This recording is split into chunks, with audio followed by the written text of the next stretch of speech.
Welcome back to episode 37 of the Second Look Sports General Show. I'm your host today, not Alex, surprisingly, but I'm your host, Justin Arenberg. Joined with me is Alex Mandarino and Brandon Brown. Fellas, we had to wait until Saturday morning to record this podcast for the ALCS preview. The reason being the Seattle Mariners and Detroit Tigers. We wanted to figure out who the winner would be. We didn't know we were going to have to wait 5 hours worth of game time to figure out in an all-decisive Game 5 where it went 15 innings. First off, did both of you stay up to watch the whole game? And then we'll get into your thoughts. I can jump on that. First of all, we had to wait till Saturday morning to record. The game waited until Saturday morning. It almost made us push our own time. We could have been in the 38th inning by the time we woke up. You never know the way that game panned out. So I did get home. I was working the Raptors game. I was able to catch the beginning of extras, and I figured, you know what? Like, I missed the majority of the game, unfortunately, but I'll probably watch the last 5 to 10 minutes. And little did I know, we almost got an extra game. We got like 2/3 into game 2, basically. I did watch until about the 13th, got into bed, scrolled through my phone a bit, figured maybe we'll get a notification. And I noticed that bottom 15, 1 out, bases loaded. I'm like, okay, let's get Sportsnet on the phone, and I did catch the Polanco single, but I was hanging on by a thread, luckily able to catch that final play. Yeah, and I mean, for me, I was asleep by the time it ended. I conked out on the couch a little bit. I think it was in the middle of the 12th. I think I passed out a little bit, and I woke up. A couple hours later, game was over. Crawled into bed, and I did happen to check the score, and then this morning got up earlier and watched the last couple innings back, and it was great to see Polanco finish it off, and the Mariners will be heading to Toronto this weekend. Mm-hmm. So basically, like, the first, like, there's so many different things you could talk about from that game. Like Tarik Skubal, George Kirby, both pitchers were insane. Like, they did not give up anything. It felt like Tarik Skubal could have went 9 innings. That's how good he was. But unfortunately, it's playoff baseball, and you got to pull them when you can. The good thing for the Toronto Blue Jays is that basically every pitcher, either way, it didn't matter who won. Both teams went through basically every single pitcher that they had last night, which was, if you're a Toronto Blue Jays player, fan, whatever, you're licking your chops thinking about game 1 and 2 because of the matchups. No one knows who the Seattle Mariners are going to be able to start in game 1. Maybe Luis Castillo, because he threw the last inning and didn't have to throw that many pitches, but that's still a quick turnaround for him after throwing game 3 of the ALDS. Guys, what was the biggest takeaway for a Jays fan last night in terms of what you guys saw? I mean, for me, it was exactly what you said. It was just the amount of pitching that both teams, and obviously in this case, the only team that matters now is Seattle. But yeah, the fact that they had to go into their bullpen, they had to go into their starter depth in order to get through this game. It certainly gives the Blue Jays a bit of an edge, knowing that they're not only going to face some tired pitchers, game 1, maybe game 2 of this series, but it creates a little bit of an issue for the Mariners in terms of figuring out their starter rotation throughout the series. So I think I saw this morning that Brian Wu may be able to pitch at some point in this series, which obviously gives the Mariners a bit of a boost. But when you're talking about guys like Castillo and Kirby, like, you're going to probably miss them a bit early, and then Logan Gilbert as well, we saw him jump into the game. So it's going to come down to, a guy like Bryce Miller or somebody to start one of those first 2 games, and then obviously the Mariners will get some of their stronger pitchers in later. But yeah, to see guys like Munoz and some of their other depth guys have to come in and pitch a few innings last night, it definitely gives the Blue Jays a bit of a leg up getting started in the CS. Yeah, 100%. That, they used 3 of 4 starting pitchers last night. Now, the one thing I just want to touch on in the last thing about this game. So there was multiple times where I just was like, this game's going to go on forever. And 2 of those innings was when the Detroit Tigers turned 2 double plays to end the inning. Like, when you're watching that, like, are you like, there's no way, like, they're actually gonna be able to do this. It was just so funny because, like, I'm like, Seattle definitely can, like, they have 2 on base here. They're going to win. They're going to, get it done. And there was one inning where they could have easily bunt with 0 outs. They had a runner on second. You get the runner to third in that situation. Like, it just didn't make any sense to me. It literally it just did not. But anyway, yeah, they get 2 double plays to end 2 innings. When it's going through your head, like, or when you're watching it, then those 2 things happen. And, like, also Seattle had a bunch of huge momentum swings. Mhm. Was there moments where you're like, okay, Detroit has to win this now, or like Seattle has to win this now, or was it just like, just sit back, relax, and just let the action take care of itself type deal? I'll say from my perspective, like it was just one of those games where you knew that someone was going to be the hero that likely wasn't the hero earlier in the game. Like a Jorge Polanco, for example, had a great game too. 2 home runs, obviously was a major factor, was the number one factor in the team winning that game. But ultimately, you knew that it was just going to come down to like something like a miracle or just a random single, like a home run didn't feel like it was in the cards because the pitching had Yes. been pretty dialed in, even though each team had used a lot of their starters and relievers throughout the game. So to see those double plays was surprising, but I think the further you get into the game, you just figure no team wants to give an inch. Even on the defensive side, we saw both Dingler and Raleigh get Yes. guys at second with like Yes. dime throws. And I'm Yes. like, Amazing throws. right? So Like, the defense was just it was dialed in, and ultimately guys just weren't able to get hits off of it. I do only have one point that I also wanted to add to like what does this mean for the Blue Jays, and it gives a chance an extended look at both teams because yes. all the ALDSs, both of them were basically on the same day throughout the entire week and a half of their tenure. And obviously, you have scouts from the Jays, I'm sure, looking at tape and rewatching and paying attention. And throughout the season, so no credit lost to them, but ultimately you're getting your final look of saying like, we're going to watch this game. We're going to see what the hitters have to bring, what the pitchers have to bring. And you have 15 innings of pitching and hitting for Seattle that now is on tape that you can at least review. Yeah. So, I mean, to touch on the plays, Justin, like crazy to watch, but the more you got into it, I kind of just felt that like, listen, like anything is possible at this point, and Yeah. Seattle, especially being the winner, was dialed in defense. Like, the other thing that you mentioned off that game planning and Mhm. like getting a better understanding, I do like that because it was quite obvious that Seattle had a game plan going into game 5, and that was just slider, slider, slider, slider. Just every single pitch, it just felt like a slider, maybe a splitter here and there, but like the fastballs were not coming. They didn't want to throw fastballs to Detroit because they knew that they could hit them. But obviously something in their scouting report said Detroit can't hit the sliders, throw sliders all day long, and that's what they did.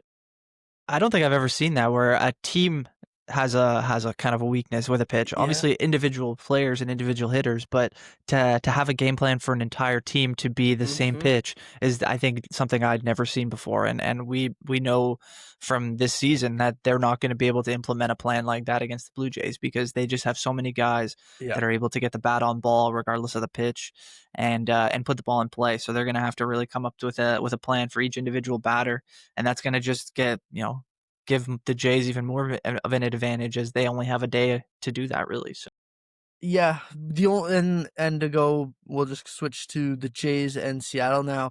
Um, the first thing is, just like the Jays or Seattle won't have an advantage like that against the Jays won't have an advantage against the Mariners when it comes to pitching and loading up 4 lefties in the bullpen to come out and face all the guys in the lineup because Seattle has such a versatile lineup that you really just have to mix match in the moment and just hope that you get it right. The first thing I want to talk about for game 1 is, like, I'm not gonna say you you can't lose that game and win this series, but with the circumstances the way they are, and Seattle literally winning a game less than 48 hours before game 1 of the ALCS, celebrating in Seattle, and then having to get on a flight Mhm. and fly 3 time zones across the country, is game 1 a must-win game for the Toronto Blue Jays? I mean, I would say it is for more than just that reason. Like, I think the Mariners for sure will, you know, be a bit delayed in their ability to get set up for the Jays, and that should give them the advantage to take game one. And the fact that it's at home, like a number of different reasons. We saw how important it was for the Jays to win game one against the Yankees and really set the tone for the series. So I expect they'll want to do the same thing. But with Seattle coming in with this kind of momentum, they're going to be riding that high all through today and into tomorrow. I'm sure their adrenaline's going to be going. So I don't know how hurt the Mariners will be in terms of, physically being able to go out there and play. But I think the Jays have to do their best to settle down with the adrenaline that the Mariners are going to have, and they're going to have to get off to a good early start in order to reestablish themselves now into this new series.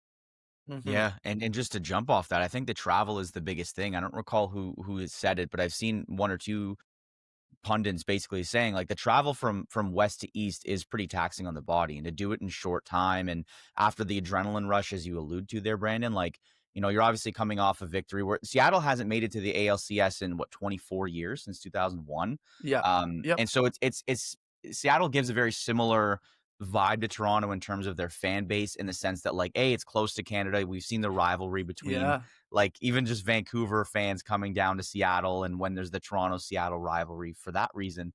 And so it's exciting to see them in the ALCS. I'm happy. If I had no dog in the fight, I would like to see Seattle in. Now I would like to see Seattle out as soon as possible. But to that point, I do think game one, while I don't know if it's a must win, it's almost anything. It's a 99% must. Like, it's as close to a must win as you can be without calling it that, because Mhm. everything's in your favor. There's probably a lot of people saying, like, if the Jays lose, it's on them. It's a game plan probably Yeah. wise, because you're fighting on pure adrenaline if you're Seattle. And sometimes that wins. But if we look at other sports, often you find that rest does win over rust when a team is obviously better, and the Jays feel like they have the edge either way. So I'm excited to watch, but I think it's going to be, Jays fans are going to be clenched a little tighter than they were against the Yankees, just for that reason. Yeah, and these are 2 teams that when you look at the who's gonna win, like, I'm not gonna say that I want Seattle to win, but, like, would it be the end of the world if Seattle won in terms of, like, cheering for a team? No, because it's 2 teams that haven't been here in so long that Mhm. it's like, good for you. Good for you for making it this far. Obviously, we would like the Jays to advance, but if Seattle was to advance, it's not like, "Oh, you can't cheer for this team because," like, no, they're not a hateable team. Just like the Toronto Blue Jays, they're a very likable team, and I think that honestly is something that baseball needed in this Final Four. I think it's really good. Detroit would have been, I don't Mhm. think Detroit would have been as likable, but Seattle versus Toronto, like, I think it's like, man, both of these teams don't get here. Like, this is just a unique moment, and this is a cool thing to see 2 teams play for American League Championship. So, you talked about rest, and there's one guy that has been resting since September 6th, and I'd wanna go and ask, do you want to carry Bo Bichette on the ALCS roster? And the reason I'm asking this is because, say he's only 75% healthy right now, and you think that the bat is good enough, and I would totally agree that the bat is good enough to be in the lineup no matter what. If he's 75, 85, whatever. If he's just not 100% in terms of running. But do you want to risk him being 75% healthy and then maybe him tweaking something in the ALCS and you needing to remove him off the roster? And then say you win that game, you have to go to the World Series and that makes Bo Bichette ineligible. So, Mhm. where do you guys stand on Bo Bichette making or being carried on the ALCS roster? Brandon, I'll go to you first. I mean, obviously, without knowing exactly what like you used the percentages there. If he was 75%, if that was kind of the tone we were going to use, I would put him on. I would put him on. I maybe wouldn't use him right away. I wouldn't have him in the lineup, games 1 or 2. Maybe I would save him till we get a little bit later in the series. Maybe use him as an emergency pinch hitter kind of situation if you need his bat. But I would have him in there because it gives you the option. And if later in the week he's up to 85 to 90%, I think in the playoffs that's acceptable.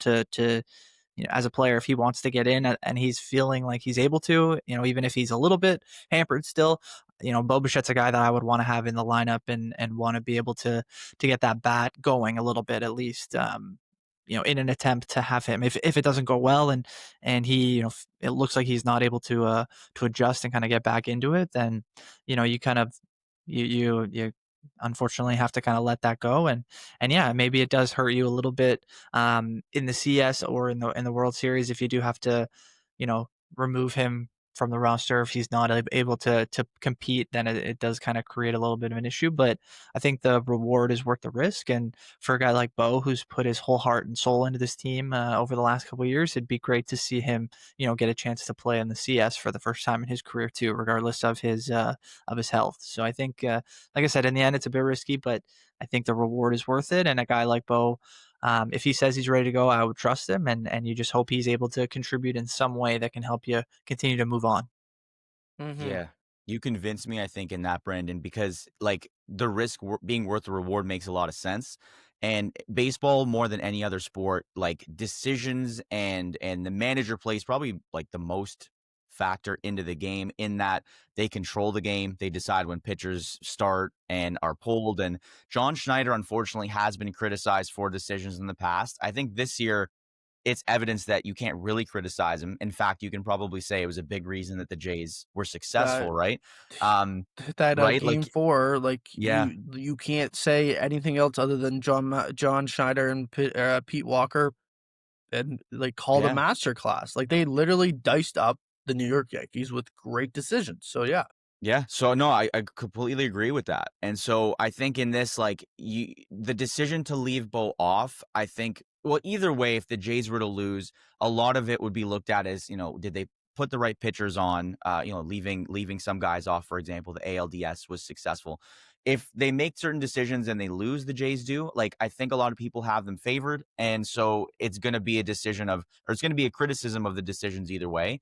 But I think not putting Bo on is as a bad look because he was your pseudo MVP all year. He's Yeah. your top 3 player, let's say, just because Vladdy's come out and obviously had an incredible series for the ALDS. But to say like you have this guy sitting on the bench, especially if offense goes cold for some reason, I can't see it happening, but I've seen worse things happen.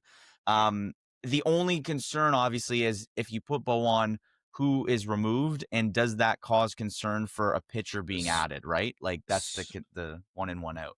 Yeah, so that's where I was gonna head with this is like if you're Yeah. taking Bo, who are you taking off the roster? And I just wanted to mention you just said top 3 player. Best like, I think we can all agree best hitter on the roster. Yeah. Like, best overall hitter on the roster is Bo Bichette. There is no question about that. But if you're taking Bo Bichette, who are you leaving off? And the number one answer I would think of, it has to be IKF. It just has to be Yeah. IKF. He made a lot of mistakes, in my opinion, in that Yankees series, and I don't understand why he was on the Yankees roster to begin with. I get it in the sense of, like, Bo Bichette, but, like, he was not good. I don't understand why they picked him up off what was it, waivers at some point in the Yeah. season. It just didn't make any I watch him play and I'm like, how are we trusting him out there right now to get the job done? Is that the guy that you guys would take off as well? I mean, it would be for me. Yeah, I think you're right. Like, I think you can make the infield defense, which I think is the reason why he's on this roster. You can make it work with what you've got. You got Clement, Barger, you got Schneider, you got Jimenez. I think you can with a combination of those guys, you can pretty much make the infield work. And then Yeah. beyond that, you're just Even Bo hoping. Bichette. Yeah, I think the hard thing with Bichette is I'd be surprised in this series, even if he makes the roster, I'd be surprised if we see him out in the field. But Yeah. I think it's his bat that they're really dying to hope or hoping that Well, can jump in and help them as much as possible. if that's the case, I'd rather have Ernie at second than Yeah. IKF. And that's what I mean is like, I Yeah. think you can arrange the infield to a point where it doesn't hurt you to not have a guy like IKF. Yeah. You have a few guys who can play in the infield and the outfield and kind of move around and you have some security there. But I think it's the bat where it's like if you can get an additional bat who, a guy who would have led the league in hits this year if he didn't get hurt at the end of the season. It's something that's invaluable and can give you a real edge when it comes to some clutch moments, and just having a guy like that available can change a series if he's able to get out there and swing a little bit. It's hard to argue that it's not IKF. And I think at the beginning of the year, it would be, you look at maybe the roster as it was assembled right now. And if you had no context as to how this team was doing, you could even say guys like Nathan Lucas or Miles Straw. And you're like, how can you even envision them not being on this roster? Like those guys are like, I don't know what they're doing, but it's like they come in and they're impacting the game almost every swing or every play in the field. So like you just absolutely can't take guys like that out. I guess the question then is obviously I agree with that in that he should be the DH. I don't think he should play in the field. Jimenez's presence out there makes me feel comfortable saying like Yeah, that left side of the field, it's unbelievable, right? Like he's a platinum glove winner, I believe. So the question is like, so if he's your DH, for example, it doesn't have to be every day. Does that put Springer in the field? Does he just take more time yeah, off? you're Like, gonna how have does to that put work? you're gonna have to put Springer in the field. The one person that you're probably gonna move to the bench for a pinch hit situation would be Anthony Santander in that situation, I Yeah, would that's a assume. good point. Because if we're gonna go off game 4 for the no, it was game 3, I think, against the Yankees. Santander just Oh, absolutely terrible. Just terrible. I mean, like the one where he like he could have caught that outfield ball so easily, and instead he ends up pancaking himself on the ground. And it was it was funny like to screenshot and look at because like you're just like, how did you end up in this situation? And then he laid there for like, I don't know, a minute, 2 man. minutes, just like just thinking about how like I assume like, oh man, like how like probably just trying to, like, fake an injury kinda deal, like, "Oh, yeah, Should I have we even come messed something back? up." Yeah. Yeah, "Messed something up here, we missed the ball for that reason." No, no, no. You missed it because 'cause you're slow, you just yeah. I mean, Anthony Santander, don't get me wrong, the bat can be very good, but I don't think you can have him in the field for the game going forward. I would much rather Miles Straw or Nathan Lucas or Davis Schneider, guys that have proved it all season that they can play. I would assume that like you're probably looking at a combination of Dalton Varsho, Davis Schneider, Nathan Lucas, one of Davis Schneider, Nathan Lucas, and Miles Straw, and then George Springer on the other side. But we'll see where that goes. Yeah, I think the one of the last things I wanted to touch on is the pitching, Yeah. because this was a big topic in the ALDS. They only took 3 starting pitchers. They didn't know about the health of Bassett, Scherzer. Now you would assume in a best of 7 that, and when you're not facing the Yankees and they don't have and Seattle doesn't have as many lefties, that you're going to be switching out at least one reliever for a starting pitcher. Now, Scherzer was throwing 5 innings simulated, and Bassett only threw 3 innings simulated. That would assume to me, if we're giving off signs here, that maybe Scherzer's the guy that gets the nod. But can you see both of them being on the ALCS roster, or do you think only one of them gets, added to the roster? I mean, I think that both could. I'm not sure that both will. I think you could get away with taking off 2 guys like Tommy Nance and Justin Brule from the roster that we saw against the Yankees. Yes. I don't think you'll need as many left-handers, and I think the Jays are confident in the 3 that they'll have in the bullpen.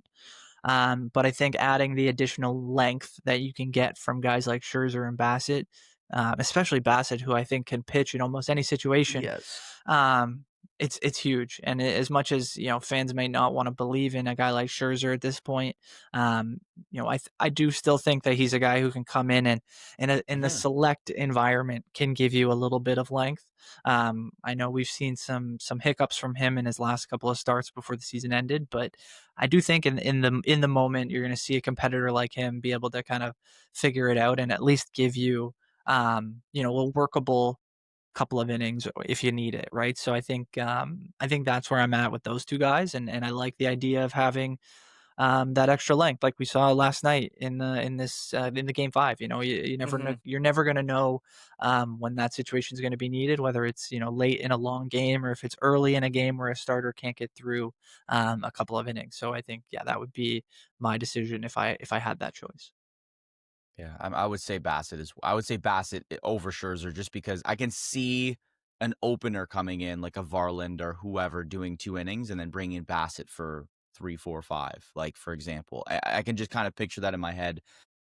I don't know. Like it's hard to decide, right? Because that game 4 bullpen game scared a lot of us, like myself included. I was like, I still think they can win, but it's a scare in terms of if they're going to be able to pull it off, especially because Schneider did use a lot of these guys in previous games, game 2 and 3, notably in Mhm. in particular. So I would put in Bassett. I feel like his presence and his ability to kind of be more lengthy, like you said, Brendan, makes me feel more confident in his ability to pitch in this series and make an impact. Um, I just don't see like has Scherzer ever come out of the pen? I don't think so. I just think as Yeah, experienced he as he has. is, He He has has has. in he? the Okay. and Yeah. in the Oh, playoffs Okay, in the too, great. like he playoffs. has, In the yeah. Even better, playoffs. even better. This is why I ask and I don't just make assumptions. So then in that case, there's an ability for him too. Then I would feel confident in some ways. And obviously Hall of Fame pitcher. It's a tough decision. That's why I'm not making it. And that's why we're not making it. It's a good problem to have, I think. But I do think you have to go with one, if not both of them for this I series. I would assume that you're going with both of them only because it's a best of 7. You're gonna play 3 games back to back to back in Seattle. I'm pretty sure is how the Yep. schedules lines Yep, up. 2-3-2. Mhm. Yeah, so I would assume you're not gonna just run a bullpen game in this series only because you're gonna play games 3, 4, and if you use the bullpen game again in game 4, after using guys in game 3, and then you have to use them in game 4. You don't really have anyone for game 5, or you would think you don't really have anyone for game 5. And if you need to absolutely win that game, like if you're down 3-1 per se, that's not a great situation to be in, to be honest. So I would assume that you're going to stay clear of a bullpen game and give length. And I would assume Bassett would have to be the guy that I would be starting. I think you add Scherzer out of the pen to give you high leverage situational outs. I think that is the situation that I would much rather have Scherzer in.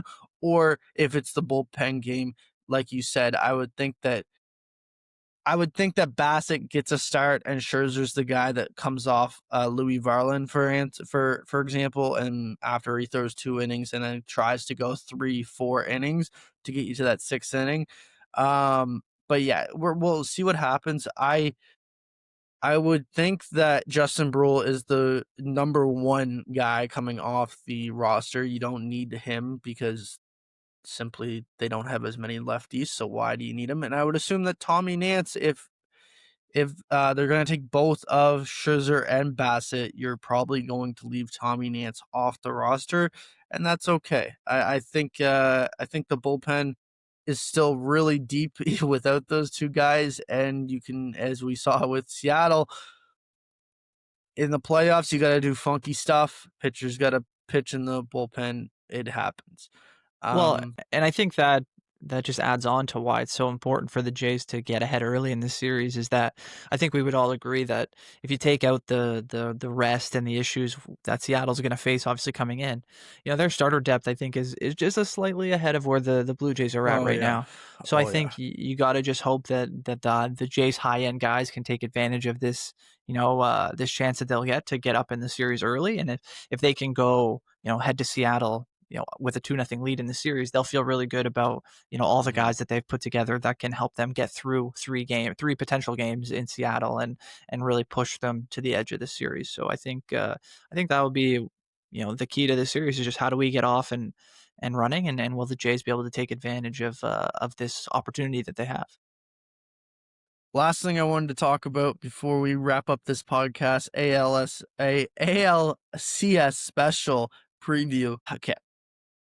So we know what happened in 2022. We're not going to sugarcoat it. It was brutal. The Seattle Mariners, familiar foes with the Toronto Blue Jays, they beat them in a wild card series. It was not pretty. George Springer and Bo Bichette collide in that game, or one of those games, and just the series is over. On the Seattle team, there is someone who likes to kill the Blue Jays, and he's very known as a Blue Jays killer, and he has gone back and forth with John Schneider and had a little bit of beef with him. That is the big dumper, okay? Cal Raleigh, who had 60 homers, has one more in the postseason, up to 61 on the year. How are the Blue Jays going to manage pitching to Cal Raleigh in this series? Is it going to be the Aaron Judge treatment of, we're probably going to walk you with anyone on base? We'll probably pitch to you with no one on, but as soon as someone's on, you're not getting pitched to?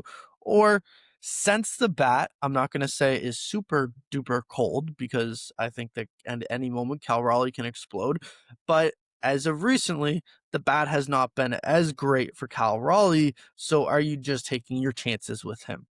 Alex, I'll go to you first. Sure. Well, I think you have proof that first of all, Aaron Judge did have obviously this moniker of him not being a playoff. Like, obviously he wasn't successful in the playoffs, right? Yeah. He crushed that narrative, especially with that 100-mile fastball or inside pitch from Louis Varland. Like, no one else is hitting that. I think you can say if anyone else is hitting that for a home run, it's Cal Raleigh. So I think you have the blueprint for success. Now, I guess I'm going to stop myself and say success is not the right word, because Aaron Judge did get to the Blue Jays and they were able to mitigate the damage because of how they managed around him. I think you have to come back with the exact same treatment of Cal Raleigh. He's had a hit in every single game in the ALDS, all 5 games. He doesn't necessarily have his, like, maybe a big Cal Raleigh moment that I think a lot of people were anticipating. That was more of a Polanco or someone who kind of, like, obviously, and that was a guy that you didn't anticipate. But that being said, it's waiting for him. He's had a career year for a catcher, for himself, obviously. I think you have to treat him like an Aaron Judge, and almost more so, because he's as hot as he is. Pitch around him. If you feel confident, let your starters or let your guys pitch at him if he's having maybe a rough game. But ultimately, I think, especially early on, I wouldn't test that bat, even if you think you have an opportunity to.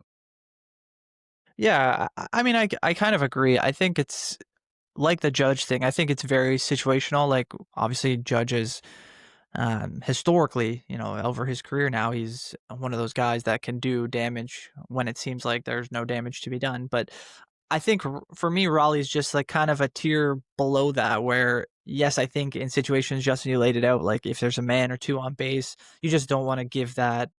You don't want to give the option or the potential for something bad, like a rally home run or a deep double to you know to Yep.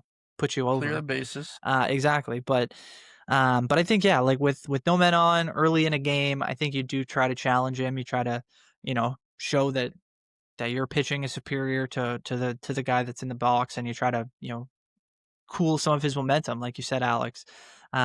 Because yeah, I think the more you stay away from him, the more that tension kind of builds, and then maybe you get a big moment where you have to pitch to him, and he's kind of ready to go and hasn't seen a lot of ball, so he might be able to kind of take one, and you won't have as much data in terms of how you should pitch to him, what's worked, what hasn't, through a series. If you don't pitch to him in games 1 through 3, and then game 4 it's a big moment, it's like, well, we don't really have a lot of info on and what he's doing lately. So I think you want to pick your moments, and if you have to pitch around him, I think you do that, but you don't want to give too much away to a guy who, until he beats you, you kind of gotta see how it plays out, at least is my opinion. Yeah.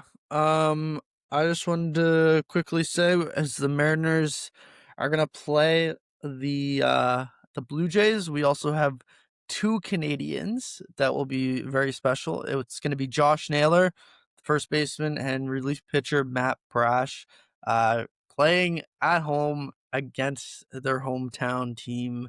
I guess home country team is what you can really just call it. But yeah, that just about does it. The last thing we're gonna do is our picks. Yes. First we're gonna go in terms of the NLDS. We're just gonna say who do we think is gonna win Game 5, and then we're gonna go NLCS and ALCS. I am gonna start us off with the NLDS, and I'm gonna have to stay with my guns. The Brewers are going to win Game 5, and that is my prediction there. We get to the NLCS, and the Dodgers are just so good. Like, you talked about pitching depth. Like, they have ace after ace after ace that they just can throw to you. It doesn't matter who it is. They have bullpen issues, we know that. But yeah, they're ridiculously good. Like, they are ridiculously good in terms of their starting pitching. I think it gets them done. I have the Dodgers going back to the World Series. And on the ALCS side, I think Game 1 is, like Alex said, as close to a must-win as possible because everything is in your favor. And when everything is in your favor, it can also be a trap game. So it is very important to avoid the trap game. But if the Toronto Blue Jays can take care of business in Game 1, I think they can win this series in 6 games. I really like them to win this series in 6 games. I think that they have the advantage going into it with all the starting pitchers being rested, and compared to the Seattle Mariners needing to use a lot of their guys, basically every single one except for Brian Wu, who's on the injured list, and then Bryce Miller as well. So yeah, I have the Blue Jays in 6. How about you, Brandon? I'll start with you first, as you have the cap on for the Blue Jays. Yeah, let's go. I mean, I'll start on the NL side, obviously with the Brewers and Cubs today or tonight. As you know, Justin, You got to ride with I your picked the guys. Cubs. I was not feeling good about that pick. Obviously, they went down 2-0 to the Brewers, and then that Game 3, it seems like things kind of flipped for them, and they played a great Game 4 as well. So I'm gonna stick with the Cubs. I do think there's something about this team that seems to keep them in it, and I don't know that I expect it, but I could see a world where they pull through in this Game 5 and things kind of go crazy in Chicago. So I'm excited to see if that happens. And then sadly, I don't I don't see the Cubs getting by the Dodgers, like you said. So Yeah, I'll probably yeah, pick the it's just Dodgers there, Dodgers. regardless of the opponent. I think they're on a collision course with Yeah. another World Series appearance, regardless of who they'll take on in the NLCS. But then in Mhm. terms of who they're going to play coming out of the AL, it's hard not to pick the Blue Jays, and that's what I'm going to do. I'm going to go. I think I'm on the same page as you, Justin. I think this team there's something about this team that's special, and they've got a good combination of pitching, not only out of the starting rotation, but also the depth of the bullpen. And then you look at this lineup, and it just continues to be, the eighth, ninth, leadoff guys Yep. contributing. You're seeing Vladdy now, come into his own in terms of becoming a playoff star in the MLB. And you just got a ton of guys helping him out everywhere you can. When you look at Springer, when you look at Varsho, you mentioned the guys like Miles Straw and Nathan Lucas. We've seen Ernie Clement have fantastic games. Like, it doesn't feel like there's ever going to be a point in this postseason where the Jays just completely fall apart. There's always going to be somebody to help lift them up, and I expect to continue to see that through the ALCS. So that's why I'm going to pick them to win the series and move on to the World Series. Okay. Yeah. All right. Same formula. I'm gonna go with the Brewers for the NLDS. Yep. I just think you look at the stats and the fact that a lot of the teams that win the first game, I'm pretty sure every team that won the first game so far has moved on, and so I think it's just easy to pick that. Now, I am cheering for the Cubs. I was at Wrigley last year and it felt the magic, but I don't feel the magic this time. I think the Brewers are they're a good team. They were the best team all season for the most part, and why not stick with the homer pick there? I guess in the sense of like the best team in the league. But again, it's hard to argue with you guys. The Dodgers are like, it's impossible. Oh, like, okay, we'll face Shohei Ohtani Game 1. Maybe we'll just get past him, and then we'll just have to deal with Blake Snell Game 2. And then it's like it doesn't go anywhere from there. It's just Yamamoto, Tyler Yamamoto. Oh yeah, no Glasnow. problem. Game 3, no problem. Oh, Kershaw out of the bullpen for sure, no problem. It's just it's a joke. So they are obviously very stacked. I do see them as the World Series again, at least making the World Series. Before the Jays played the Yankees in the ALDS, I don't think what I'm about to say is news to anybody. But I was saying, like, when they can easily, I think, get to the World Series if they play their game well. And the Yeah. players that in the way they've played all year, the Jays can make the World Series. And then they go ahead and they take care of business, I think you can say pretty easily against the Yankees. Yes, lost Yeah, they game had a 3. blunder, but whatever. And you know what? Like, I don't even know if you can, you know what? Actually, Justin, you can consider it a blunder. It was a game they gave away. And yeah, it is that's what why. it is. Yeah. 100%. No, it's a very fair point. And would you really expect to beat the Yankees in 3? No. Probably not. Like, they hit obviously well, and they showed it at the end of game 2 and then into game 3. But here we are. I can see the Jays taking care of business. If we're gonna pick games, I can see 6. Right, winning at home would be incredible. The crowd there is insane at Rogers Center, and it's been proven multiple times. We don't have to pick World Series picks. I think that's where it gets dicey. Yeah. So we'll see 100%. We'll see how it goes. We'll see where it goes from there. Yeah. The other thing to mention is either way, Blue Jays fans would be traveling well to both of these ballparks. So that is something to keep in mind here, that Seattle is known as the Jays' second home. And Detroit was probably known as the Jays' third home. Exactly. But, we'll see what happens. I think that there's going to be a lot of Blue Jays fans. I think that Seattle's going to try to do everything that they can not to sell tickets to Blue Jays fans, and that's fair game. I think that is totally fair game, but we'll see how it goes. The only last thing I wanted to say is obviously we're big hockey fans as well. You guys probably saw the news, but it was crazy to see that the Leafs and the NHL actually moved the Toronto Maple Leafs Thanksgiving Day start from 4 p.m. to 2. They never do this kind of thing. So it's very cool to see. And they'll have after the Leafs game, so there'll be game 3 for them on Monday. They're going to have on their Jumbotron the Jays game. So like the fever of baseball in this city is incredible. All post-game interviews and pre-game I've seen, reporters have asked the Leafs about the Jays. And to their credit, they're answering, but it's like, like a weird question, but I understand why they're asking. So it's crazy over here in Toronto. The number one question you could ask is like, how can you take what the Jays are doing and like translate it into what you guys want to do? But I would assume that the Maple Leafs, after their game on Monday, will not be sticking around with the fans to watch on the jumbo screen, and will be actually just escorted down to Rogers Center to go watch it there. That's what I figure will happen. But anyway, maybe I think that the Leafs actually. It's funny that you say that because I think. Well, I do think they're paying attention. Obviously, we saw the great footage of them being at. They were at game 2, I think. I believe. I think it was game 2, but I think that's getting a little bit overblown. Like the Leafs, they play Monday and then they have a back-to-back on Tuesday. So like I'd be surprised if they're hanging around and watching the Jays as much as preseason. I didn't realize they had a back-to-back. If they would have played on Wednesday, they're definitely going to. And that's fair. But I think these guys, now that the regular season's here, I think they're locked in as much as the Jays have been this whole season. So I think we're gonna see. Maybe they do take a page out of the Jays and this is the Leafs year and they push through, but I don't think they're so focused on what the Jays are doing right now. They're probably more focused on what they've got to do and taking care of their own business. So I don't know, man. I don't know. I think like maybe guys like John Tavares, like I think. No, I'm sure he's watching at home and stuff, but I doubt like Craig Berube's in the locker room like, "Hey guys, the Jays, what should we take from them?" No, he's more digging into them. I guarantee you, he's watching. I'm sure everybody's watching. Yeah, I'm sure he's like dialed in. But anyway, that just about does it here for episode 37 of the Second Look Sports Podcast. Thank you for watching the ALCS preview of the Toronto Blue Jays. Now knowing that we get to face the Seattle Mariners.